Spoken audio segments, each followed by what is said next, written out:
अधूरी बात। कभी कभी एक अधूरी बात पूरी जिंदगी को बदल देती है।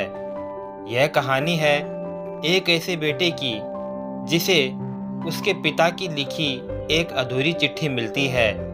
एक चिट्ठी जो उसने कभी पढ़ी ही नहीं थी और जिसने उसकी जिंदगी की सच्चाई से उसे पहली बार रूबरू कराया।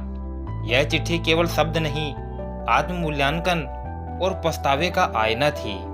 यह कहानी आपको रिश्तों, भावनाओं और जीवन की गहराइयों से जोड़ेगी। नमस्कार दोस्तों, स्वागत है आपका दक्ष स्टोरी जंक्शन पर, जहां हर भावना की कहानी रुकती है।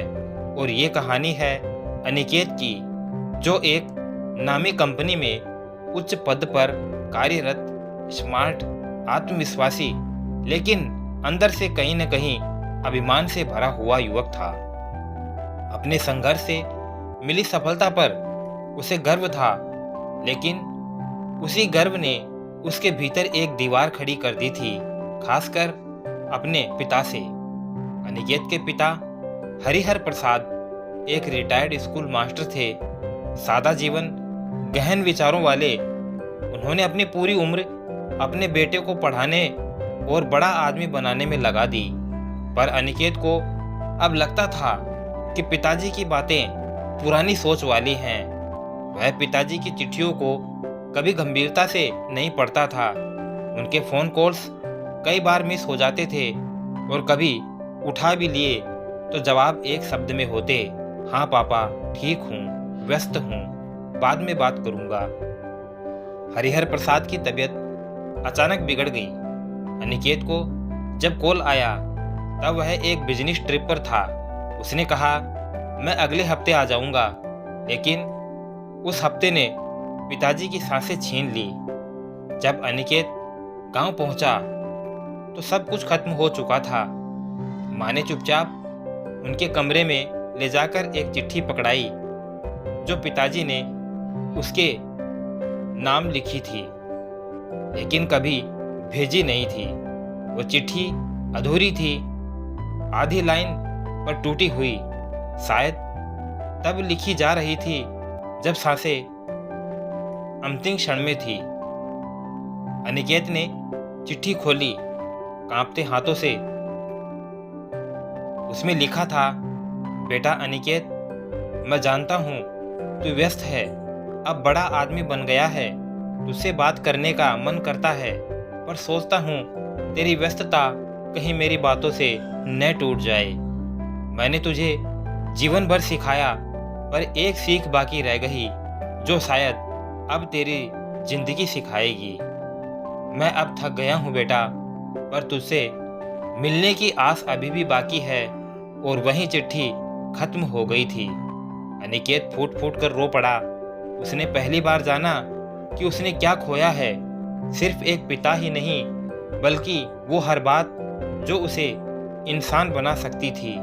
उस रात अनिकेत ने खुद से लंबी बातें की। उसे याद आया कैसे पिताजी उसे साइकिल पर बिठाकर स्कूल ले जाते थे, कैसे सर्दी में अपने कंबल में लपेट लेते थे और कैसे रिजल्ट के दिन पूरा दिन दरवाजे पर बैठकर उसका इंतजार किया करते थे।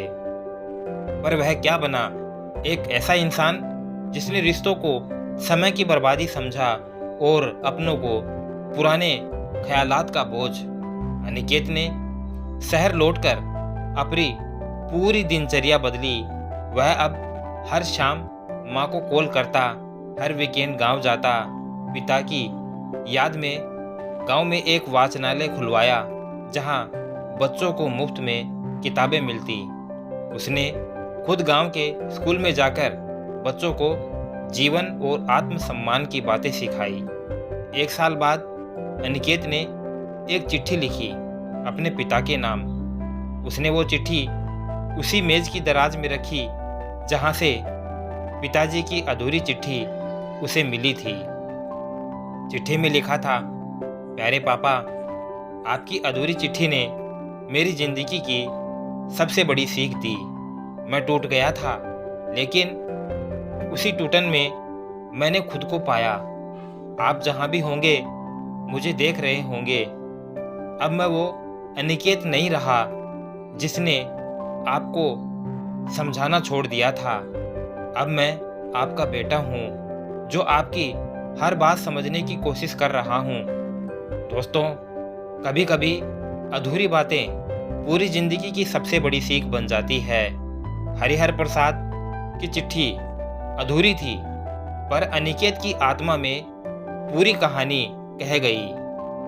तो दोस्तों, अगर इस कहानी ने आपके दिल को छू लिया हो तो एक लाइक करें, शेयर करें और दक्ष स्टोरी जंक्शन को सब्सक्राइब करें, जहां हर कहानी रिश्तों की गहराई से आती है।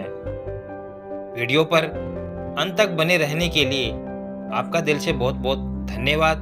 आपका दिन शुभ हो।